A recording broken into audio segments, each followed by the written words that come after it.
Koulou tamam, koulou tamam. Hello tout le monde et bienvenue les youtubers. Je maîtrise pas trop le Venezuela pour l'instant, mais tu sais, nous, on fait pas de l'analyse géopolitique ici. On regarde juste comment les médias en parlent, surtout, c'est ça qui nous intéresse.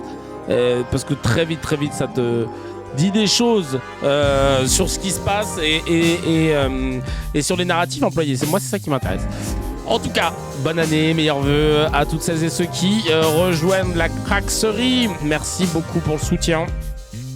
Je me suis tapé 3 heures de Venezuela pour organiser la manif à la République. Ça, j'en peux plus.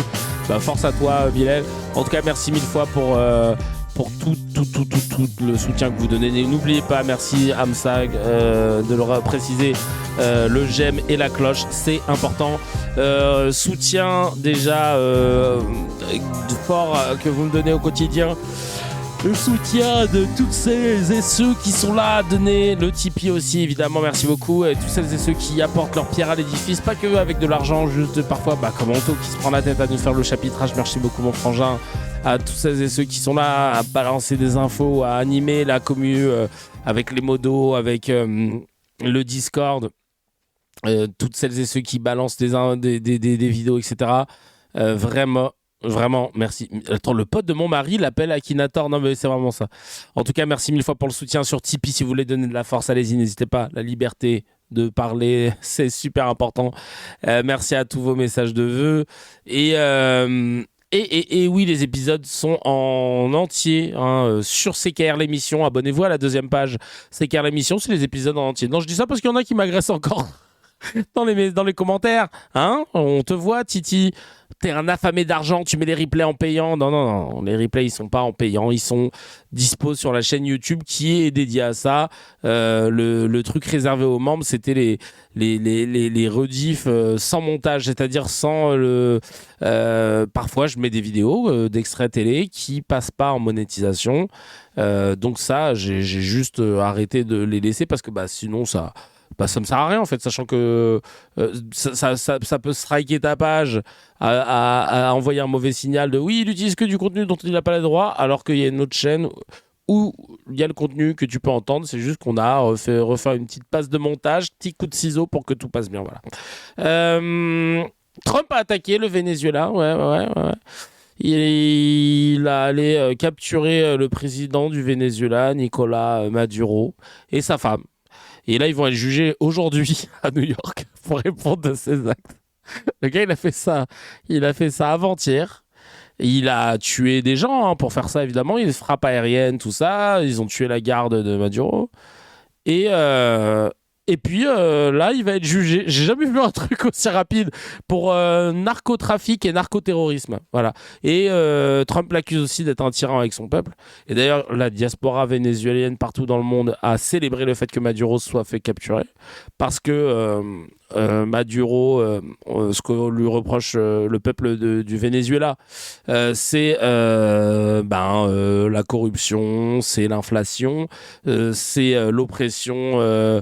Et l'autorité extrême vis-à-vis de toute forme d'opposition. Et pour toutes ces raisons, les Vénézuéliens à travers le monde étaient contents. Mais là, la comparution immédiate pour des faits aussi graves, on n'a jamais vu ça. C'est-à-dire que t'es censé être dans une démocratie, les États-Unis, et là, tu demandes un procès 2 jours après t'être fait soulever et qu'on ait tué toute ton équipe à l'encontre du droit international. Il n'y avait pas de mandat d'arrêt, etc. Mais c'est le monde libre, le monde libre de version états-unienne, la démocratie, les droits de l'homme blanc américain qui sont appliqués. La vérité, c'est quoi? C'est que le Venezuela a la plus grande réserve de pétrole et une très grosse réserve de minerais précieux aussi, et que c'est le pays qui a voulu le nationaliser le plus possible pour plus laisser les entreprises américaines faire leur beurre. Et donc, évidemment, c'est sur ça que Trump met la main dans le plus grand des calmes. Et qui va faire quoi? C'est la question. Parce que, tu sais, quand tu vois que les Américains ont des bases militaires partout et ont réussi en fait à s'implanter partout, qui va faire quoi? Qui peut potentiellement dire « Moi, je dis non ». Frère, tu vois comment tu finis. Il y en a qui le font, mais à leurs risques et périls. Mais au-delà de ce qui est déjà extrêmement grave, parce que le fait de ne pas respecter le droit international comme ça, dans le plus grand des calmes, et de rendre de compte à personne, et de montrer qu'au final, t'es dans la loi du plus fort, c'est flippant pour la stabilité mondiale. Mais il y a vraiment un vrai truc que nous, on va regarder aujourd'hui dans l'épisode. Ah, il y a des trucs qui sont tombés. Oh.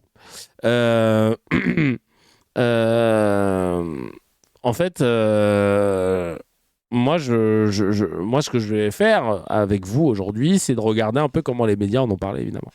Parce que c'est ça qui nous intéresse, c'est de voir comment les médias en parlent, tu vois. On fait pas de géopolitique ici, on n'a pas les compétences, mais, enfin, moi, à titre personnel, j'inclus pas tous les cracks dans le lot. Mais, en revanche, on adore regarder comment les médias parlent et ça nous permet d'en savoir un peu plus. Oui, bien défoncer le droit international au passage. Non, mais ça, c'est indéniable, par contre. Ça, c'est indéniable. Ah, d'accord, ok, autant pour moi. Le procès, parce qu'il parle, tu vois, sur les médias, il parle de procès qui aura lieu maintenant. Non, en fait, c'est les comparutions initiales, d'accord. Le procès aura lieu plus tard, sûrement d'ici un an. Ouais, je me disais bien, parce que ça n'existe pas, ça, tu vois. Et en plus, tu veux dire, comment tu fais pour te défendre des avocats, etc. Non. Ce serait drôle que ça se retourne contre le gouvernement américain et que les avocats de Maduro ils puissent dire, bah en fait, comme vous n'avez pas respecté le droit international, vous allez devoir être condamné. Bon, il se passera rien, évidemment. Mais comment ça en a parlé chez nous parce que c'est quand même fou, un pays qui capture le président d'un autre pays, tu vois. Évidemment, en dehors de toute considération de ce que Maduro fait subir à son pays, là, on va parler de la façon dont on parle de cet acte qui est contre le droit international, ni plus ni moins. Encore une fois, on n'est pas sur de l'analyse géopolitique, mais plus sur de la sémantique dans les médias. Et par les personnalités publiques et politiques. Évidemment, Emmanuel Macron a fait un petit tweet, parce que maintenant c'est comme ça qu'on communique, et il a dit, Vlatipak il a dit, le peuple vénézuélien est aujourd'hui débarrassé de la dictature de Nicolás Maduro et ne peut que s'en réjouir. En confisquant le pouvoir et en piétinant les libertés fondamentales, Nicolás Maduro a porté une atteinte grave à la dignité de son propre peuple. La transition à venir doit être pacifique, démocratique et respectueuse. Pacifique après avoir tué des gens pour aller, le chercher et avoir fait des frappes aériennes. Et respectueuse de la volonté du peuple vénézuélien. Nous souhaitons que le président Edmundo González Urrutia, élu en 2024, puisse assurer au plus vite cette transition. Je m'entretiens en ce moment avec nos partenaires de la région. La France est pleinement mobilisée et vigilante, notamment pour assurer la sécurité de ses ressortissants en ces heures d'incertitude. D'accord. Donc en fait, à aucun moment, Macron n'a un mot pour dire que le droit international n'a pas été respecté. Ok. Et c'est con parce qu'en plus, les gens se sont amusés à ressortir une vidéo qui a pas très bien vieilli, Chacal. A pas très bien vieilli. C'était il y a à peine 3 ans. Après ces séquences-là, je vous rappellerai, moi. Yo lo voy a llamar, Seguro. pase, Ok. y Está yo le bien. llamo. Elle a Ok? pas de nom. Está bien. Excelente. Suerte. Merci beaucoup. Bonne chance. Merci beaucoup. Gracias. Suerte. C'était Maduro que vous voyez à gauche avec Emmanuel Macron. Il y a à peine 3 ans, putain de merde. À peine 3 ans. Ah ouais, il avait pas l'air il avait pas l'air aussi énervé contre lui qu'après son message. Mais heureusement, dans ces moments-là, dans les médias, quand on comprend plus ce qui se passe, je voyais Jules qui disait moi j'ai pas suivi, je maîtrise pas le sujet et tout. Il y en a un qui maîtrise tout et qui est journaliste et qui raconte bien. C'est mon gars sûr, mon gars Lager Fenwick qui vient soulever l'info comme jamais. Putain, si vraiment demain je fais une émission avec lui, je dirais sa chronique ça s'appellerait Gallagher Fenwick vient soulever l'info. C'est parti, on regarde ça tout de suite. Il a dit les termes en direct de la station thermale et moi j'ai ramassé le truc qui est tombé dans ma chambre. Bougez pas. Donc ce qui est intéressant, c'est que Donald Trump s'intéresse quand même à la réaction du monde. Et là, à l'instant, sur son réseau social, Truth Social, il vient de retrouver une capture d'écran du tweet d'Emmanuel Macron, du président français. Or, de quoi le président français, qui s'épanche sur une dizaine de lignes, ne parle-t-il pas ? Pas un mot de la part d'Emmanuel Macron sur le droit international. Emmanuel Macron qui dit « La transition à venir doit être pacifique, démocratique et respectueuse de la volonté du peuple vénézuélien. Nous souhaitons que le président Edmundo González Urrutia, élu en 2024, puisse assurer au plus vite cette transition. Qui est l'homme que la prix Nobel de la paix soutenait. C'est important de souligner à nos téléspectateurs. Il a été démocratiquement élu l'année dernière. Et donc, manifestement, le président américain Donald Trump aime beaucoup ce que vient d'écrire sur les réseaux sociaux d'Elon Musk notre président. Est-ce que c'est un baiser de la mort ou un compliment? Donc, ce qui est intéressant, c'est que Donald Trump... C'est très très juste de soulever. Ouais, décidément, nous, la collaboration, c'est une constante. Hein. Pas de couilles, préférence pour collaborer. C'est bien. C'est bien notre pays. Si jamais tu avais un doute, tu dis si je le reconnais, c'est bien notre pays. Je suis rassuré. Et voici la ligne française, selon le ministre des Affaires étrangères, Barrot. Qui, on le rappelle, le droit international, quand on évoquait Netanyahou, est-ce qu'il aurait le droit de survoler la France, etc., sachant qu'il a un mandat d'arrêt international et que la France reconnaît le droit international et du coup la CPI et du coup se doit de mettre tous les moyens nécessaires pour arrêter une personne qui a un mandat d'arrêt international et qui passerait sur son territoire aérien. Il avait répondu non mais donc voilà quoi, hein, t'as capté chacal. Et là voyons ce qu'il en dit.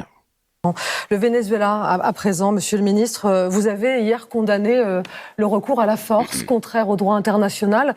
C'est une position qui tranche avec celle d'Emmanuel Macron, qui ne fait pas du tout mention à ce droit international dans son communiqué.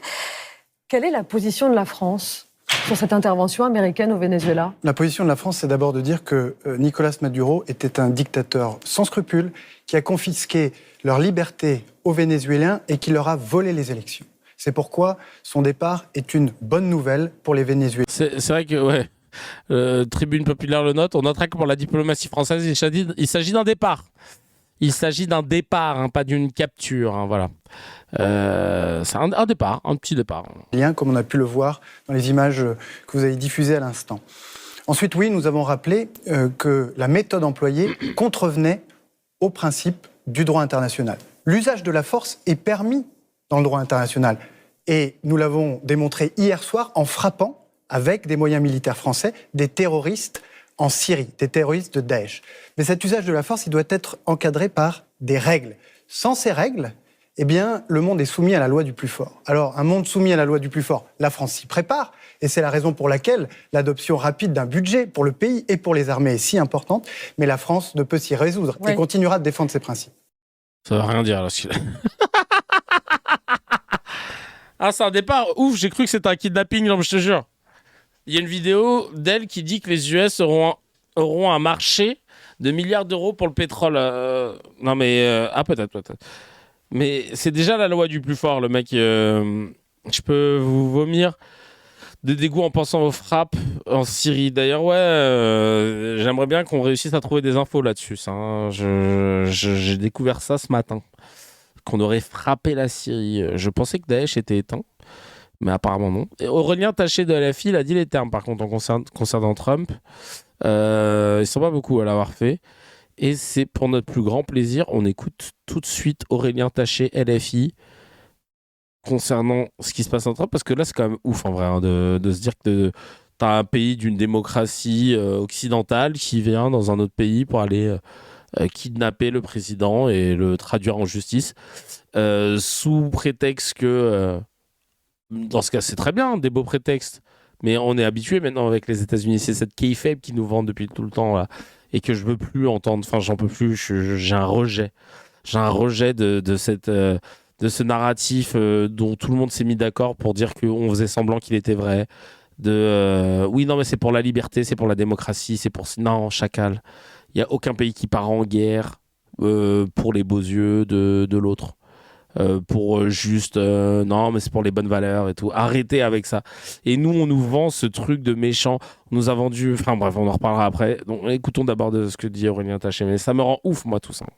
Le sujet, c'est le respect du droit international. On ne peut pas finalement dire à un moment, on voudrait que M. Poutine respecte le droit international en Ukraine, mais M. Trump, lui, a le droit de ne pas le respecter. Encore une fois, cette déclaration du président de la République, elle est extrêmement grave. C'est la première fois, je crois, dans l'histoire républicaine de la France, qu'un président français ne condamne pas un coup d'État organisé par qui que ce soit, mais par exemple par les États-Unis d'Amérique, parce qu'en Amérique latine, ils en ont organisé un certain nombre. Et il ne faut pas croire, parce que j'entends que Maduro, je n'ai aucune sympathie pour lui, est un dictateur, etc. Vous reconnaissez que c'est un dictateur? Bien sûr, bien sûr. Mais il ne faut pas croire que Trump s'arrêtera une seconde quand il s'agira d'attaquer des démocraties. Il a déjà visé le Groenland qui appartient au Danemark en Europe. Il a parlé du canal du Panama où les Antilles françaises sont. Il a parlé du Canada. Il continuera. C'est écrit dans la doctrine Monroe. Donc soit on arrête ça tout de suite et on dit que Trump n'est plus notre allié, qu'on doit défendre le droit international partout où il se trouve et on essaie d'être un peu cohérent autour de ça et de réfléchir à quelle stratégie géopolitique et d'alliance on peut avoir nous Français parce qu'on a des atouts pour défendre cela. Soit effectivement on va laisser M. Trump faire la loi et vous verrez que ça ne s'arrêtera pas à Maduro ni aux dictatures. Ah bah oui, bien sûr, bien sûr. Là, il est déjà sur le Groenland. Et c'est ça le problème. Qu'est-ce qu'on va dire au bout d'un moment quand il va commencer à dire « Bon, le Groenland, c'est à moi. » Bah non, ça appartient au Danemark qui fait partie de l'Union européenne. Bah non. Taché a reçu la loi CKR. Ah, bah c'est bon à savoir. Ça, c'est bon à savoir. Il a parlé de la Colombie, du Mexique et de Cuba qui pourraient être les prochains. Non, mais c'est une dinguerie. La France n'a jamais dénoncé les coups d'État qu'elle-même a organisés. Bah non. Le Groenland qui va devenir Groenland. Non, mais c'est une dinguerie. C'est une dinguerie. Il y a de son côté Mélenchon qui va être sous le coup sous le coup des médias parce que lui, tu vois, il ressortent les tweets où il a soutenu en disant qu'il était content que Maduro soit élu, etc. Là, il était à République. J'imagine qu'on verra peut-être Mouévé quelque part dans la vidéo pour justement appeler à la libération de Nicolás Maduro et son retour au Venezuela immédiat. Pourquoi cet abaissement? D'ailleurs, la Chine qui demande la même chose aussi. Devant l'Empire. Pourquoi cette servilité européenne qui, une nouvelle fois, s'est manifestée par la bouche de la commissaire européenne aux affaires étrangères? Tout cela est terrible. Que notre pays soit absent de cette façon est inacceptable. Il faut... Ouais, c'est Chikirou derrière. Ouais. Sans barguigner, exiger la libération et le retour immédiat de Nicolás Maduro libre au Venezuela. Ainsi, bien sûr, que son épouse, qui dans cette histoire est une sorte de capture que fait l'Empire pour impressionner ses adversaires. Pourquoi cet abaissement? Et évidemment, là, ça va être le sujet. La France Insoumise qui soutient, qui demande le retour de Maduro, parce que les gens vont dire Maduro qui oppresse son peuple, donc c'est-à-dire que tu veux un retour à l'oppression du peuple. Bon, évidemment, ça c'est le raccourci facile qui va être utilisé, vous allez voir. Alors que il faut mesurer le truc et se dire non, c'est juste que là on est hors du cadre du droit international. Et si on devait et d'ailleurs c'est la blague de Zelensky, il a dit, je vais vous ressortir la blague de Zelensky parce que si vraiment tous les pays qui ont des dirigeants qui oppressent leur peuple se faisaient attaquer pour qu'on les capture et qu'on les fasse traduire en justice. En ce cas, on a une sacrée liste en fait. Pourquoi vous intervenez pas? Genre Kim Jong-un, je sais pas, pour ne citer que lui, tu vois. Même nous, la France, en vrai, on peut commencer à se dire, vu comment on se fait hagar assez régulièrement, je pense qu'on peut nous aussi se mettre dans la liste. En France, ouais, on est tous d'accord. Et surtout, qui capturera le dernier? Non, mais là, ça devient Pokémon.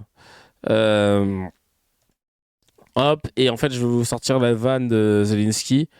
Il a fait un petit truc de sarcasme quand il a appris la capture, comme ils le disent, le capture de son homologue vénézuélien. Son départ, comme dirait Barrault, c'est dingue de dire départ. Il a dit une blague. Il a dit s'il est possible de régler le problème des dictateurs de cette manière aussi facilement, alors les États-Unis d'Amérique savent ce qu'il leur reste à faire. Bah ouais, pour une fois, je suis d'accord. Je là, j'ai envie de dire, bah oui, bah, montre-nous, chacal. Montre-nous. Montre-nous, en fait. Vivement le départ de Macron. Bah grave, vas-y. Hein, nous aussi, le peuple est oppressé, on l'aime pas. Vas-y, let's go. Non mais frère. Sans surprise, Trump, lui, justifie son agression au Venezuela avec une suite de mensonges, t'as peur. Et ça passe, hein. De toute façon, ils nous ont fait déjà le coup là, de la fiole de rhume qu'ils nous ont montré devant les caméras du monde entier en nous disant « Voilà les preuves pour aller en Irak ». Donc en vrai, maintenant, c'est pareil. Encore une fois, je parle de kayfabe. Si on a admis qu'on faisait semblant que c'était vrai, même si on sait que c'est faux, bah, il n'y a plus de raison de croire en quoi que ce soit. Les preuves de ces crimes sont on ne peut plus claires, elles seront présentées devant les tribunaux. J'ai vu ce dont il est question. C'est horrible. C'est à ne pas y croire que de telles choses se sont produites. Pendant des décennies, le terrorisme du président Maduro a fait rage, il est resté au pouvoir, il a menacé la sécurité des États-Unis d'Amérique et la stabilité de la région entière. En plus de faire du trafic de drogue à une échelle inédite, il a causé tant de destruction et de souffrances humaines et à d'autres pays, y compris les États-Unis. Maduro a lâché des prisonniers assoiffés de sang du gang de Tren de Agua partout dans le monde, notamment au Colorado, aux États-Unis, où il gérait quasiment la police là-bas. Mais maintenant, c'est fini. Comment tu veux le croire, le frère? Comment tu veux le croire, le frère? Oh là là là là là là là là là. Il a sorti tout ce qu'il avait en tête. Tu vas dire si Trump a tout intérêt à un contre-feu médiatique vu comment il est embourbé dans le dossier Epstein, je te jure. Ah non mais c'est dingue. C'est dingue. C'est un braquage en bande organisée. Ils ont vu que leur pouvoir et leurs ressources sont en train de diminuer et ça leur fait peur. Ouais, diminuer, mais tu vois, moi ce qui me rend ouf, c'est de voir qu'on est dans un pays où, tu vois, l'Espagne qui a choisi d'être toujours du bon côté de l'histoire, et c'est assez impressionnant. Ils ont décidé de condamner fermement ce qu'a fait les États-Unis, et nous, franchement, c'est dur d'être fiers de notre gouvernement, là, hein. En politique internationale, enfin, genre, venez... on arrête de faire semblant que ouais non mais on a capté, on arrête de faire semblant j'ai l'impression que on regarde le gouvernement américain états-unien en mode il fait n'importe quoi, c'est le gamin qui fait n'importe quoi, il dessine sur les murs et tout machin, et on doit tous faire ah c'est beau ce que t'as fait, c'est quoi, c'est une maison? Non, c'est un bateau. Ah, bah c'est bien. Bah, c'est chiant, quoi, tu vois. Au bout d'un moment, quand ça fait des décennies que tu fais ça, au bout d'un moment, tu te dis, bon, non, en fait, non. C'est moche qu'il a fait et il n'a pas le droit de dessiner sur le mur. Voilà. Je te le dis, ça suffit. C'est fatigant, ce narratif, tu vois. Le jour où ils ont déclaré ne plus vouloir vendre le pétrole en dollars, les Américains ont décidé de tout récupérer. Ah oui, puis ça, il y avait ça. Sans surprise, le Trump... Alors non, les forces spéciales américaines ont défilé en cortège dans les rues de New York, à bord de véhicules, aux portes ouvertes, en transportant le président vénézuélien Nicolás Maduro afin d'afficher clairement une démonstration de force. Ah, j'avais pas vu cette vidéo, on va regarder ça. Voilà.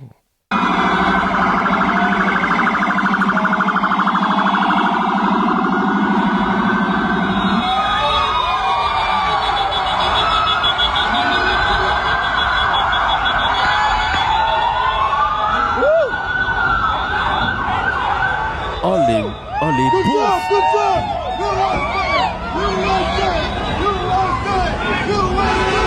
Oh les bouffes.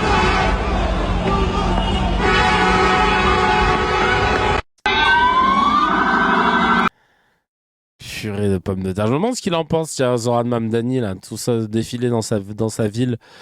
Oh les bouffes, sa mère. Oh. Ah là là là là, vraiment. Pas fou le Trump, comme dit le proverbe africain, si tu veux te débarrasser de ton chien, dis qu'il a la rage. Non mais tellement, putain. Ensuite, on a... Alors, donc le président vénézuélien, comme je vous le disais, il comparaîtra lundi à midi, donc là, dans pas longtemps, heure de New York. 2 jours après sa capture par l'armée américaine, le président se verra officiellement signifier les charges retenues contre lui, inculpé par la justice américaine, comme je vous l'avais dit, de narcoterrorisme et l'importation de cocaïne aux États-Unis.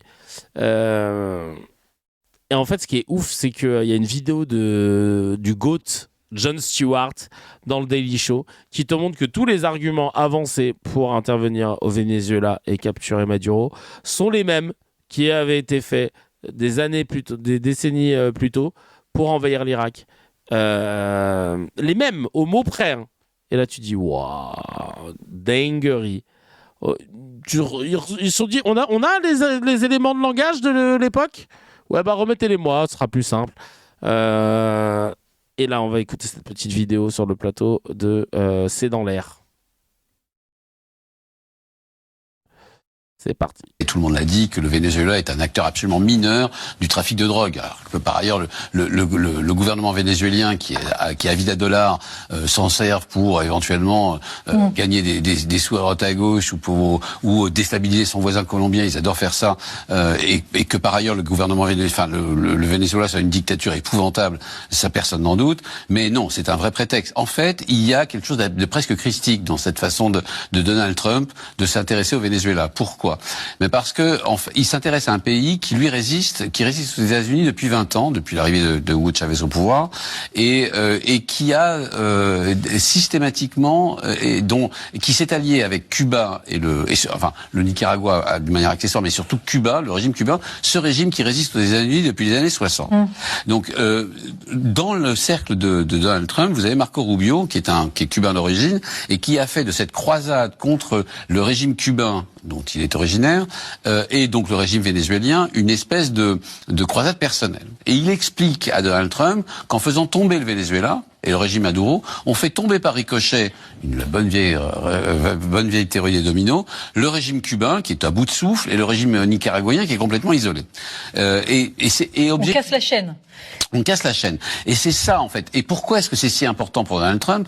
Parce que tous les présidents américains depuis les années 60 se sont cassés le nez sur Cuba, en commençant par Kennedy, en passant par Reagan, et tous n'ont jamais réussi à abattre le régime cubain, n'ont jamais, même après la chute de l'Union soviétique, même pendant et le régime cubain qui s'est toujours réinventé en notamment, là en l'occurrence, en vassalisant d'une manière assez étonnante le régime vénézuélien, c'est-à-dire que il ne survit que grâce au pétrole vénézuélien et grâce à l'aide que lui fournit ce pays qui pourtant lui-même est ruiné, mais qui a encore assez d'argent pour pouvoir soutenir le régime cubain. Bon, c'est un prétexte, c'est un vrai prétexte. Tout le monde sait et tout le monde l'a dit.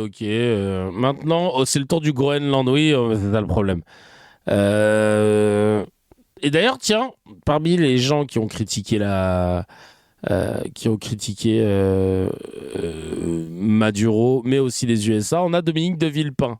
Qu'est-ce qu'il a dit, Dominique de Villepin ? Parce que là, on est dans son champ de compétences, on est sur le droit international, on est sur la diplomatie. Déjà, il y a quelques années. Il faut d'abord et avant tout dire à quel point personne ne regrettera Nicolás Maduro. Vous ne le regretterez pas ? Certainement pas.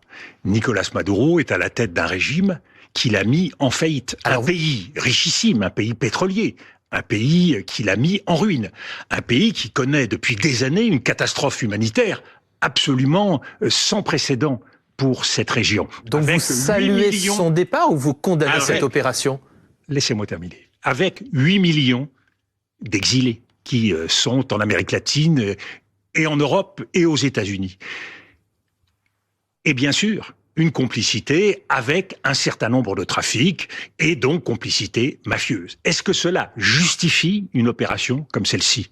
Clairement, non. La souveraineté d'un État ne peut pas être mise en cause unilatéralement. Il y a un processus pour ça. Est-ce que les Nations Unies ont donné leur accord? Est-ce qu'il y a le consentement de l'État? Non. Y compris pour un président qui a volé les élections en 2024. Ça a été dénoncé par toute la communauté internationale. Vous avez raison. Mais est-ce que le premier réflexe de Donald Trump, c'est d'inviter le président élu à l'époque, M. Urrutia, à prendre le pouvoir à Caracas? Non. Et est-ce que le narcotrafic est véritablement la vraie raison? Ne l'oublions pas. Donald Trump a pris une mesure très importante il y a quelques jours. Il a gracié l'ancien président du Honduras, accusé pour plusieurs dizaines d'années de prison de narcotrafic. Le président Hernandez. Donc, manifestement, il y a d'autres arguments. Alors justement, oui. C'est bien de le souligner, oui, parce que c'est chelou, sinon. Il faut prendre la mesure de ce qui se passe. Mépris du droit international, atteinte à la souveraineté du Venezuela, convoitise, je parlais d'illimitisme, bien sûr. Nous sommes dans un monde de rareté. Et la quête par les nouveaux empires, de ressources, de territoires, constitue un objectif majeur. Le Venezuela, c'est la première réserve de pétrole. Amandine. Donald Trump vient de mettre la main sur la plus grosse station d'essence du monde. Mais il ne s'en cache pas précisément hier dans sa conférence. C'est ça le problème, c'est qu'en plus il s'en cache pas. Comment on peut soutenir ça?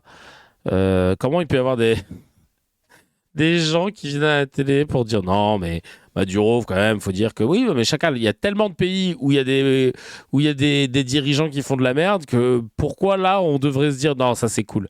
Chacal, tu peux pas. Enfin, tu sais que ça tient pas la route ton argument en fait. Et Donald Trump menace la Colombie maintenant, oui. Le président colombien devrait faire attention à son cul. Il a dit ça en conférence de presse. Frère, on dirait qu'il a le même niveau de langage que WAM dans ses KR, quoi. C'est vraiment... et encore, je trouve que nous, on est un peu plus pointus. Et donc, le président colombien, Gustavo Petro, a répondu frontalement à Donald Trump. Il a dit ça. Alors là, il est parti en guerre. Écoutez ce qu'il a dit, le président colombien. Alors, c'est en espagnol, je vais vous le dire en français. Une bande de pédophiles cherche à détruire notre démocratie. Pour empêcher la publication de la liste Epstein, ils envoient des navires de guerre tuer des pêcheurs et menacent nos voisins d'invasion afin de s'emparer de leur pétrole. Ok. Le gars a dit les termes en direct de la station thermale. Péter. Ah ouais, il est chaud. Ça va péter. Alors lui, ah ouais, il y est allé cash convertor, quoi. Alors là, franchement, et donc tu sais que t'es foutu, Chacal, hein, pour tes propos, hein, donc force à toi, un jour peut-être. Il y a l'Espagne, je vous disais qu'il y avait condamné fermement. Et la prochaine cible pour avoir du pétrole, ça va être, vous en parlez beaucoup dans le chat depuis tout à l'heure, le Groenland, évidemment. Pourquoi le Groenland? Est-ce que c'est imminent? Mon Gallagher Felwick va soulever l'info une nouvelle fois en te disant non, c'est pas imminent, c'est déjà fait. Mis à part la force, comment Donald Trump peut-il s'emparer du Groenland? Il s'en est déjà emparé. Hein? Il s'en est déjà emparé. Regardez la manière dont on en parle. Quels Européens vont aller défendre le Groenland? Et par ailleurs, le Groenland, parce que le Royaume du Danemark a signé un accord avec les Américains peuvent faire quasiment ce qu'ils veulent déjà au Groenland. Ils y ont des bases militaires, ils ont des capacités de forage et d'exploitation. Les Groenlandais étaient très contents d'avoir les Américains sur place. Pourquoi? Parce que les Danois ont pris la clause de l'opt-out européenne sur les questions de défense. Mais là, Jeff Landis a été dit, le gouverneur de Louisiane, il n'a pas été nommé, c'était dit dans le reportage, envoyé spécial. Non, il est ambassadeur pour l'annexion du Groenland. Mais quand on se penche tout à l'heure, James André parlait de l'article 42.7. Ce territoire, si vous voulez, qui a un statut assez particulier, il est peuplé de gens qui ont des passeports danois, qui sont européens. Oui. Et donc l'article devrait s'appliquer. Qu'est-ce qu'on va faire quand les Américains vont, comme Vladimir Poutine avec les 4 oblasts, dire dorénavant, ce territoire, il est américain, que ça vous plaise ou non. On va faire de la dissuasion stratégique, on va faire voler des bombardiers, on va envoyer des troupes, on va... Quand on laisse passer Thierry Breton et son interdiction de visa en disant « ça, c'est pas très grave », en fait, on est en train d'ouvrir une porte. Pour l'instant, il y a un pied, Mais qu'est-ce qui va suivre par cette porte? C'est flippant. Hein. C'est flippant et merci d'avoir Gallagher Fenwick qui est un peu là pour rappeler les choses et dire les termes parce que c'est vraiment flippant. Jean-Michel Apathy ce matin rappelle que la France ne vaut pas mieux, enfin hier matin, que la France ne vaut pas mieux que Trump avec la France-Afrique. Aïe, Vlatipa qui va ça. Tous les droitards ils vont lui tomber dessus encore une fois là. Il a l'habitude.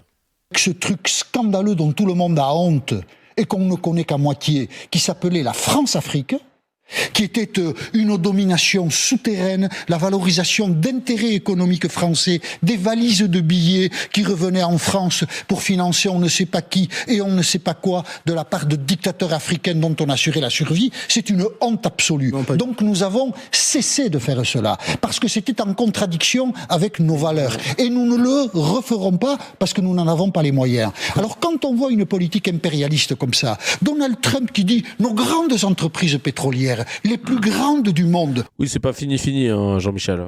Vont maintenant investir au Venezuela. Aux États-Unis, on dit, je ne sais pas si c'est vrai, que déjà des dirigeants de sociétés américaines prévoient de se déplacer à Caracas pour faire du business. Vous trouvez que c'est noble ça? Vous trouvez que ça a du sens au 21e siècle de procéder comme ça? C'est dégueulasse. Et on ne peut pas dire que parce que ça s'est passé avant, c'est justifiable aujourd'hui. Non, c'est pas ça. Ces pratiques-là sont scandaleuses. L'histoire nous donne pas de recette sur les politiques qui doivent être menées aujourd'hui. Elle nous raconte ce que nous sommes. Nous. Et nous pouvons changer. Attendez, non, c'est pas vrai. Mais bien sûr. Mais non. Et nous avons déjà changé. Alors, vous citiez la fatalité de la colonisation. Voilà. Au fond, est-ce qu'il faut forcément des colons et des colonisés? Pas seulement de la colonisation. On va pas en faire la France-Afrique. Je trouve pas du tout que c'était une honte parce que beaucoup de gens qui ont construit la France-Afrique, je trouve pas du tout que c'était une honte. La France-Afrique aimait profondément l'Afrique, essayait de développer des relations de solidarité, d'amitié après la colonisation. Et c'était notamment le grand dessein du général de Gaulle. Voilà. Oui. Bon. L'amitié et la barbouzerie, tout marchait ensemble. Mais attendez, vous êtes en train de nous dire quand c'était Total, c'était bien, quand c'est ExxonMobil au Venezuela, c'est pas bien. Moi, je dis pas. Moi, je dis pas ça. Je vous dis pas ça. Je prends les choses comme elles sont. Ouais, alors lui, putain, le colon, il peut pas. Tu sais, c'est ancré, hein.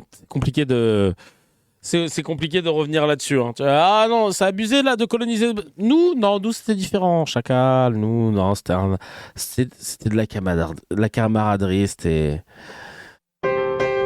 vraiment, on avait envie d'aider Afrique. Afrique était là et on marchait main dans la main quelque part. Voilà. Bon, je marchais souvent sur ses pieds, mais c'est parce que j'avais des chaussures, c'est pour ça. Mais c'était vraiment la famille, quoi.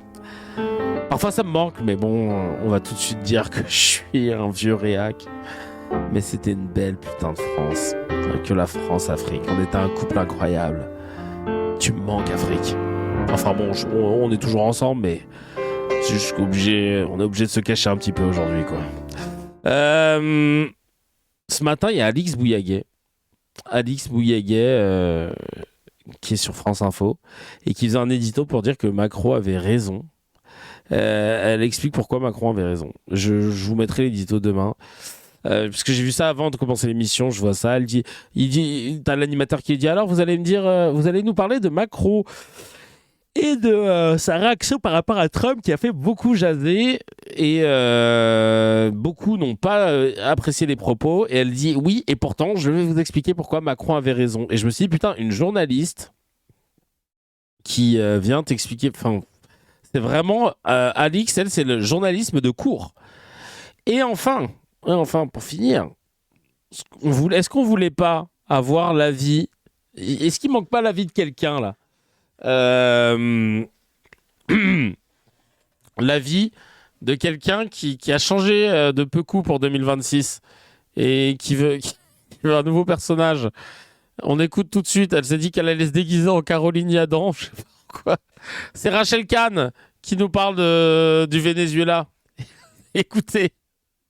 Je pense que par rapport à tout ce qui s'est dit depuis cette opération-là, Trump ne viole pas le droit international. Simplement, il a enterré l'ONU. C'est ça qu'il a fait.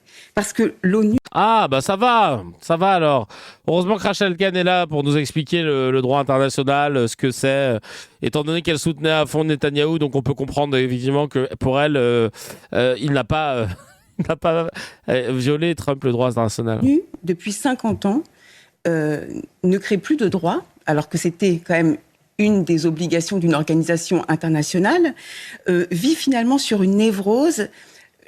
L'objectif de l'ONU était de créer une organisation contre la loi du plus fort. Et comme tu as dit, Bilal, elle est censée être juriste. Et à force de cela, les États, finalement, ont une culpabilité d'être les plus forts. C'est là qu'on a vu arriver des idéologies, genre décoloniales. Donc aujourd'hui, on a un droit international qui divise plus. Mais qu'est-ce qu'elle dit ? Elle dit... Le droit international, à la base, il était pour justement... Attends, regardez la dinguerie qu'elle vient de dire. Là, les États, finalement, ont une culpabilité d'être les plus forts. C'est là qu'on a vu arriver des idéologies. Les États ont eu une culpabilité d'être les plus forts.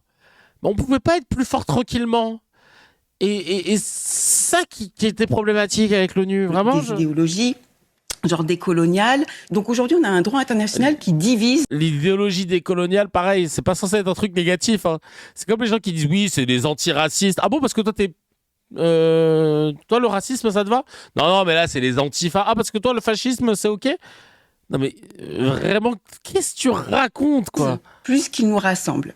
Et puis, par ailleurs, le droit international, aujourd'hui, est infiltré par des idéologies. Quand on voit que la Commission des femmes y siège l'Afghanistan ou l'Iran, quand on voit qu'à la CPI, on met sur le même pied d'égalité le Hamas et Israël, quand on voit l'UNRWA, ce qui s'est passé le 7 octobre, ou quand on voit... Bah rien, justement. Hein.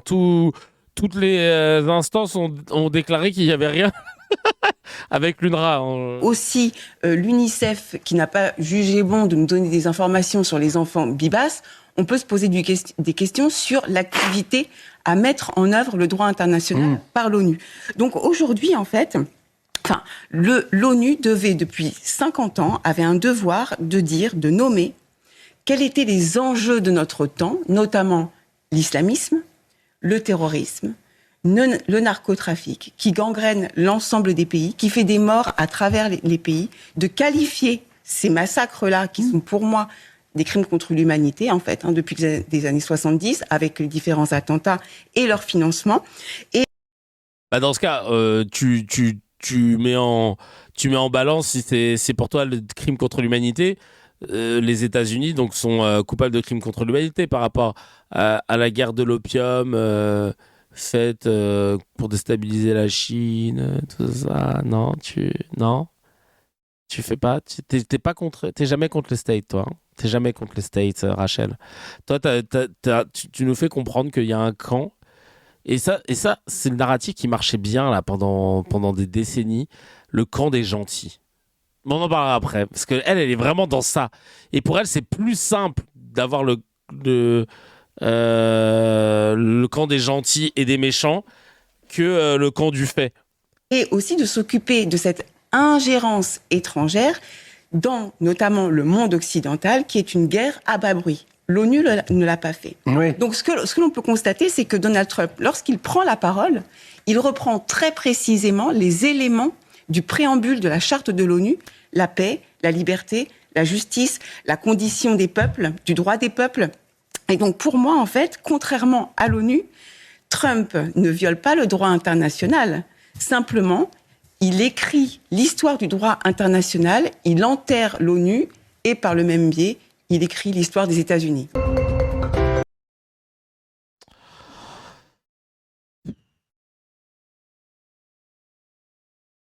Elle est payée pour ça, hein. J'aime bien le rappeler à chaque fois. Elle est payée pour ça. Hein.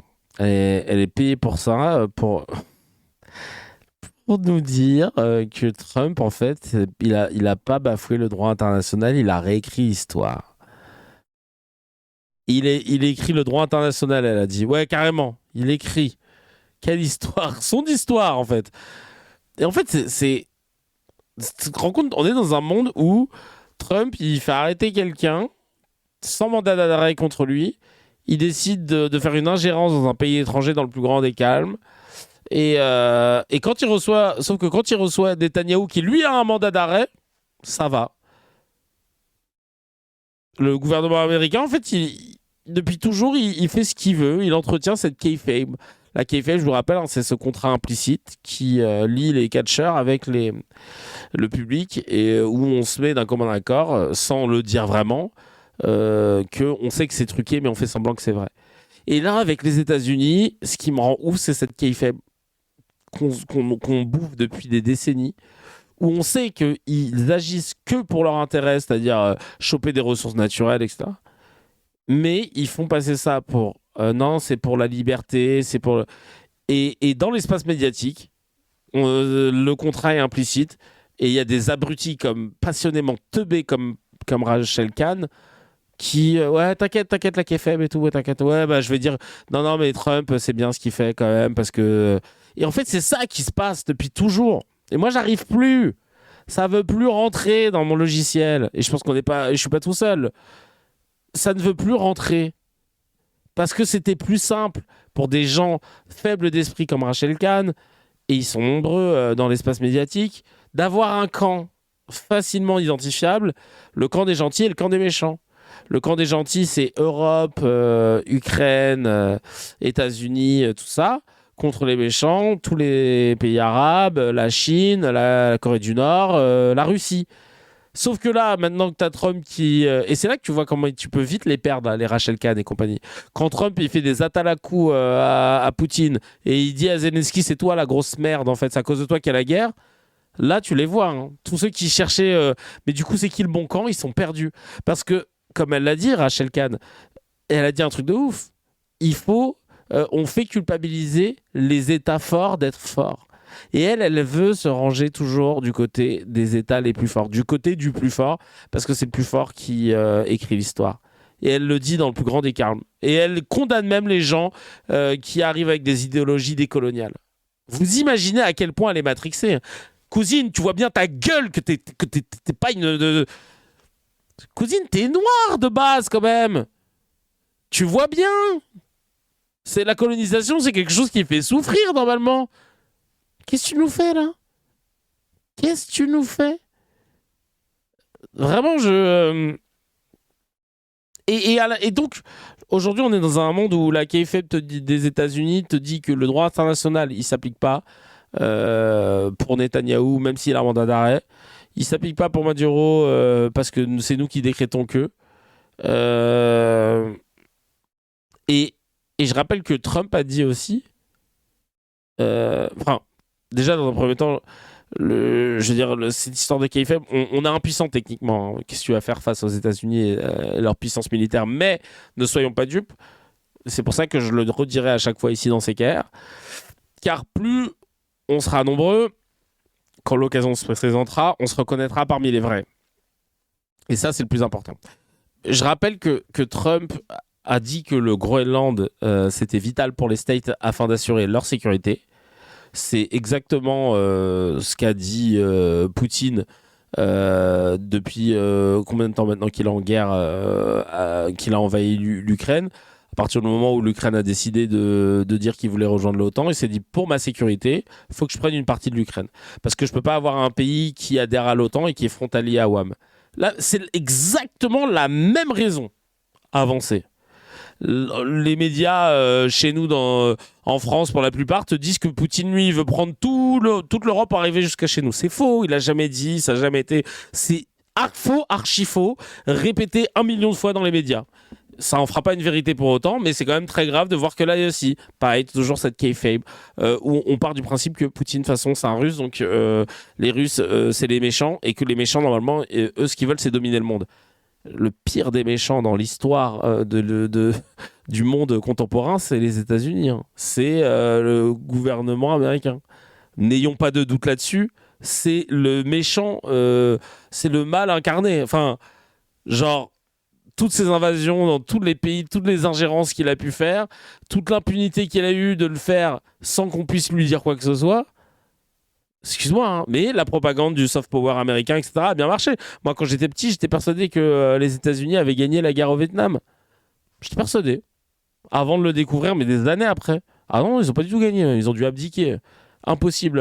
Logistiquement, ils étaient battus. Ah bon? Tu dis, ah ouais, quand on te parle de la bombe nucléaire, on veut plus jamais arriver à ça, machin, mais c'est quand même les États-Unis qui vont faire la guerre à des pays. Ouais, non, mais je crois qu'eux, ils ont une bombe nucléaire, faut leur faire la guerre avant qu'ils l'utilisent. C'est le seul pays qui a utilisé la bombe nucléaire jusqu'à ce jour. Alors qu'ils n'étaient pas du tout obligés. Hein, et tu te dis, putain, mais c'est quand même une dinguerie sans nom. Et aujourd'hui, donc, maintenant que c'est cassé ce truc-là, parce qu'il y a plein de médias alternatifs, parce qu'on a plus de façons de s'informer, et ben tu te dis, je sais pas, non, venez, on arrête à défaut de pouvoir arrêter le gouvernement américain, mais au moins d'arrêter de repartager ces éléments de langage, quoi.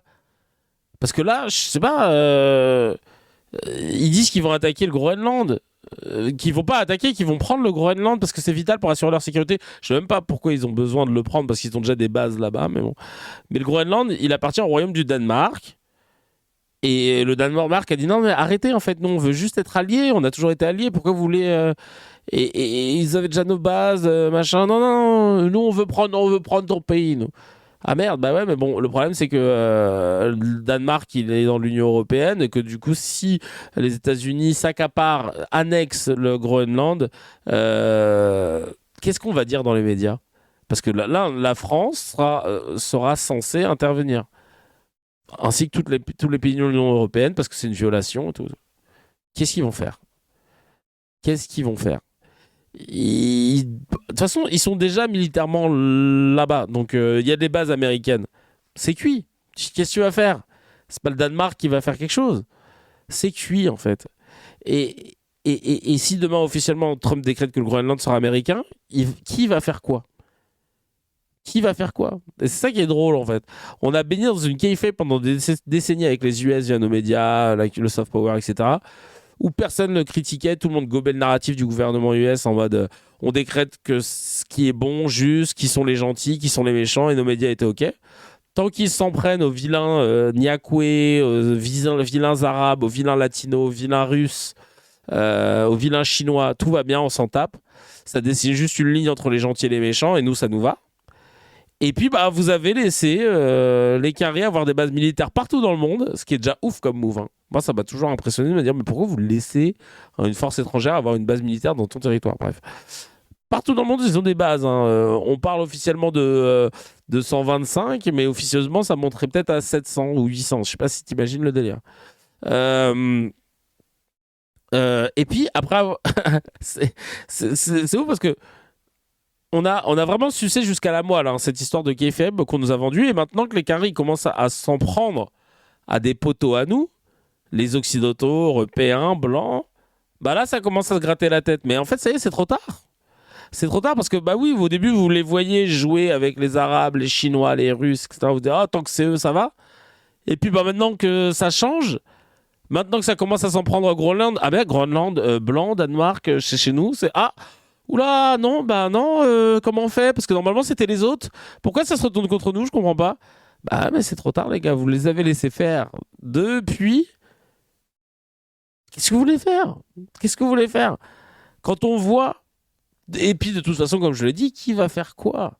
Quand on voit que la femme du directeur du cabinet adjoint à la Maison-Blanche, Cathy Miller, elle s'appelle, qui est la femme donc, de Stephen Miller, a partagé une carte du Groenland aux couleurs du drapeau américain en mettant en majuscule soon, qui veut dire bientôt pour les LV8 en anglais. Elle a partagé ça, la go. Soon. Voilà.